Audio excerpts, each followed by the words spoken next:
මොකද දවසකින් නේද ඩේ වලොග් එකක් ගේන්න බැරි වුණා, රෙසිපි වීඩියෝ එකක් ගේන්න බැරි වුණා, අඩු ගානේ ෂෝට් වීඩියෝස් හරියට අප්ලෝඩ් කරගන්න බැරි වුණා. හිතන්නේ නැති සිදුවීම් මාලාවක් මගේ ජීවිතේ මේ දවස්වල සිද්ධ වුණා. මේ කාල සීමාවෙදී කොහොමවත් වෙයි කියලා හිතුව නැති සිදුවීම් ටිකක් සිද්ධ වුණා. ඒවත් එක්ක මම තාම ෂොක් වෙලා වගේ. ඉතින් මට කියන්න අමතක වුණා. දැන් ඔයා දැකපු අපේ ගේ ඉස්සරහා වටපිටාව ආයෙ අපිට කවදාවත් දකින්න හම්බ වෙන්නේ නැහැ. ඒ වගේ සමහර දේවල් තියෙනවා අපි ඒ වෙලාවේ දැක්කොත් විතරයි අපි ඉතින් එහාට ආයෙ ජීවිතේට සමහරට දකින්න හම්බ වෙන්නේ නැති වෙන්න පුළුවන්. ඒ වගේ තමයි මෙතන අපේ ළඟ ගේ ඉස්සරහා තියෙන ටිකත් තව පැය දෙකක් යනකොට සම්පූර්ණයෙන්ම වෙනස් වෙලා වෙනමම view එකක් තමයි අපිට දකින්න හම්බ වෙන්නේ. ඉතින් මම කියන්නම්කෝ මට වෙච්ච සිද්ධිය අපේ ආච්චි අම්මා නැති වුණා. එයා දවල්ටත් කාලෙත් හොඳට හිටියා. හැන්ද වෙනකොට නැති වෙලා. අපි හිතන්නේ නැති දේවල් තමයි අපිට සිද්ධ වෙන්නේ. ඉතින් ඒ ගැන මම තාමත් කල්පනා කරනවා. අපේ ජීවිතේ කොච්චර අස්තීරද අපිත් එක්ක ජීවත් වෙන මිනිස්සුත් එක්ක පුළුවන් තරම් ආදරණීය ලෙස ජීවත් වෙන්න එක තමයි අපි මේ ලෝකේ කරන්න ඕනේ දේ. අපේ පොඩ්ඩට ඒ සිද්ධ වෙච්ච සිදුවීම් මාලාව එයාගේ චූටි ජීවිතය තුළ එයා එක එක විදිහට විස්තර කර අහනවා. ඒ අහනවල ප්‍රශ්න වලට උත්තර දෙන එක තමයි ඊට වඩා ලොකුම අමාරු වැඩේ. එයාට හිතා ගන්න බැහැ. එයාට වෙන්නේ අපේ ආච්චි මී ආච්චි.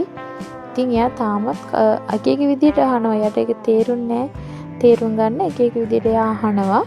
අපි එයාට පුළුවන් විදිහට ඒක තේරුම් කරනවා. ඒ වුණාට එයාට ඒක තේරුම් ගන්න අමාරුයිනේ. එයා මතක් වෙන සැරේට ඒක අහනවා. ආච්චි ඇයි මෙහෙම උනේ? ඇයි ආච්චි අරම හිටියේ? ඇයි ආච්චි කතා කරේ නැත්තේ? ඇයි අම්මා ලෑඬුවේ? ඒ වගේ ප්‍රශ්න මාලාවක් අහනවා.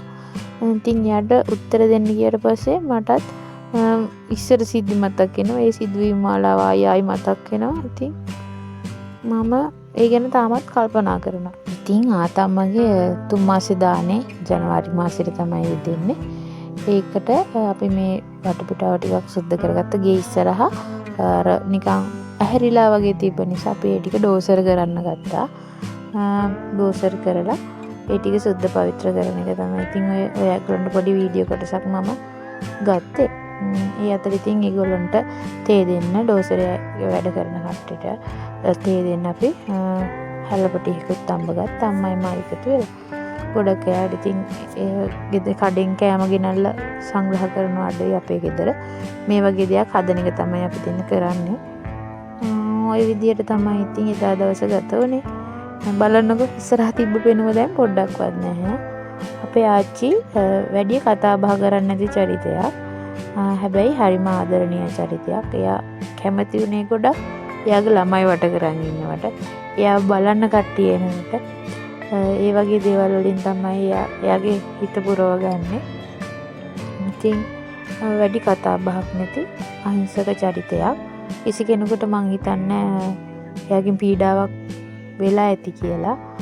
හැබැයි ටිකක්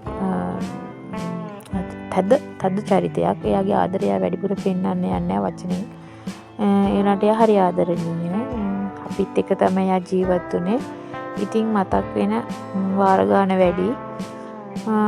මගේ චූටි කාලේ ලස්සන මතක ගොඩක් මගේ ජීවිතේට එක් කරපු ආදරණීය චරිතයක්. දැන් ඉතින් අපිත් එක්ක නැහැ. ඒක හරිම මතක් කරද්දිත් වේදනාකාරී. ඔන්න ඔය විදිහට තමයි ඩෝසරෙන් ඉස්සරහ තිබ්බ පෙනුම සම්පූර්ණයෙන්ම වෙනස් පසුබිමකට හැරුණේ. බලන්න කොච්චර පොඩි වෙලාවයිද ගියේ කියලා නේද? අපේ ජීවිතෙත් මේ වගේනේ. මේ තියෙනවා මේ වෙනස් වෙනවා. හරියට කාලගුණේ වගේ නැත්තම් මේ ඩෝසරෙන් අපේ ගේ ඉස්සරහට කරපු දේ වගේ. බලන්න දැන් තියෙන්නේ වෙනස්ම පෙනුවා නේද? අපේ ජීවිතෙත් තප්පරෙන් තප්පරේ වෙනස් වෙනවා වගේ. එතන ඒ ඉස්සෙල්ල තිබ්බ පෙනුම සම්පූර්ණයෙන්ම වෙනස් වෙලා දැන් තියෙන්නේ වෙනස්ම පෙනුම. එහෙනම් ගිහින් එන්නම්. මම ප්‍රාර්ථනා කරනවා ආච්චි අම්මට ඊටාම කෙටි ආත්ම ගණනකින් උතුම් නිර්වාණය එයාට ළඟා කරගන්න පුළුවන් වෙන්න කියලා.